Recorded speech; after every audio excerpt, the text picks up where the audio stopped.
will discuss about the various definitions of politics.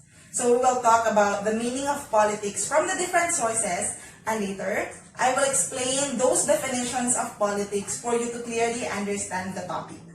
Let's get started! Understanding politics. Let's get to know the various definitions of politics. Before we start, let's have an activity first. For today's activity, we'll have the quick write. In your worksheet, I'd like you to write 5 words that you can use to best describe politics. You may start now.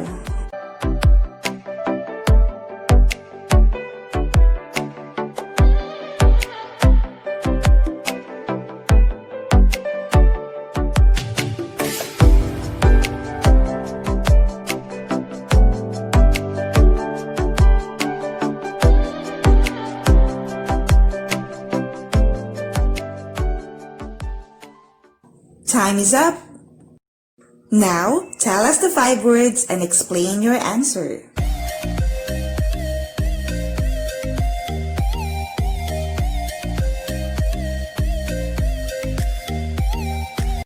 Job well done! At this point, let's start the discussion about the various definitions of politics. For the first definition, according to wikipedia.org, politics is the set of activities that are associated with making decisions in groups or other forms of power relations between individuals, such as the distribution of resources or status. So basically, it is the process of making uniform decisions applying to all members of the group. For the second definition, according to a political theorist and political science professor Robert Dahl, politics is any persistent pattern of human relationships that involves power, rule, or authority. Again, I'd like to highlight the word power, next rule, and lastly authority. So when we talk about power, it is actually defined as the ability to control and influence the behavior of others. When we talk about authority, it is also defined as legitimate power.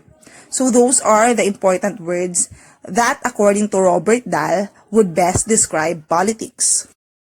Next, according to our researcher and professor, Dr. Maita, politics is the exercise of power and is linked to the phenomena of conflict and cooperation. So as I've mentioned a while ago, politics is about the ability to control and influence the behavior of others. And when we talk about conflict in politics, competition will possibly exist between opposing forces, reflecting a diversity of opinions, preferences, needs, or interests. So the existence of rival opinions, different wants and needs, will lead to disagreement about rules.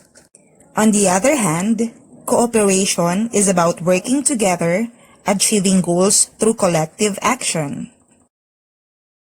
Next, according to Encarta Dictionary, politics is defined as the activities associated with government, the theory and practice of government, especially the activities associated with governing, with obtaining legislative or executive power, or with forming and running organizations connected with government. Basically, these are the actual government and political activities that are performed by those people who are in the 3 branches of the government, namely, the executive, legislative, and judicial branch of the government, and even by the other agencies of the government. Another, according to English Dictionary, politics can be defined as the actions or activities concerned with achieving and using power in a country or society. Power can also be defined as the ability to achieve a desired outcome. So politics is concerned with achieving a desired outcome and at the same time influencing and having the ability to control the behavior of others in a country or a society. At this point, we will discuss about the 4 views of politics. Number 1. Politics as the art of government.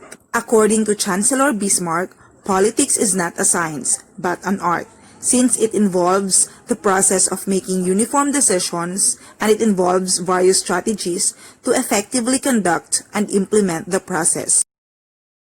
Next, we have politics as public affairs, since it is a concern of all the people in the society. Another, we have politics as compromise and consensus.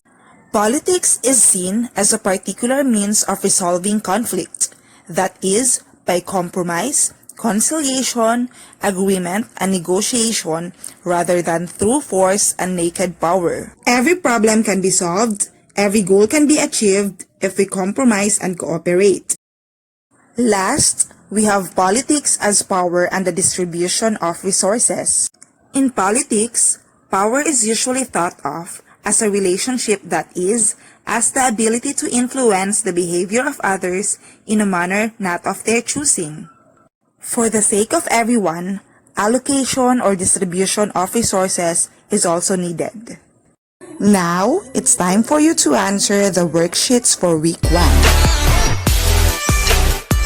Politics is everywhere. We need to know it better for us to clearly understand its essence. Again, this is Ma'am Julinor Alcober, your Philippine Politics and Governance teacher.